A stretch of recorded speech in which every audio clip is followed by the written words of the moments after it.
சாய்ந்தமருது பகுதியில் கேரள கஞ்சா கடத்தல் முறியடிப்பு. அம்பாறை சாய்ந்தமருது பகுதியில் விசேட அதிரடிப்படையினர் மேற்கொண்ட சுற்றி வளைப்பின் போது அப்பகுதியைச் சேர்ந்த பிரபல வியாபாரிகள் இருவர் கடந்த 5ஆம் திகதி கைது செய்யப்பட்டனர். கைது செய்யப்பட்ட சந்தேக நபர்களை 5 நாட்கள் தடுப்பு காவலில் வைத்து விசாரிக்குமாறு நீதிமன்றம் விடுத்த உத்தரவிற்கமைய போலீசார் விசாரணைகளை முன்னெடுத்திருந்தனர். இந்த விசாரணைகளின் அடிப்படையில் நேற்று மாலை கல்முனை விசேட அதிரடிப்படையினர் மேற்கொண்ட சுற்றிவளைப்பின் போது மற்றொரு சந்தேக நபர் கைது செய்யப்பட்டுள்ளார்.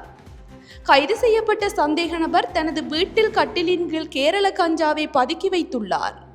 அங்கிருந்து 18 கிலோ 169 கிராம் கேரள கஞ்சா மீட்கப்பட்டுள்ளதோடு இதன் பெறுமதி 50 லட்சம் ரூபாவிற்கு அதிகம் என விசேட அதிரடிப்படையினர் தெரிவித்தனர்.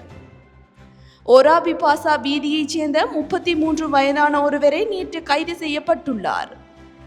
கைது செய்யப்பட்ட நபர் மேலதிக சட்ட நடவடிக்கைகளுக்காக சாய்ந்தமருது போலீஸ் நிலையத்தில் ஒப்படைக்கப்பட்டுள்ளார்.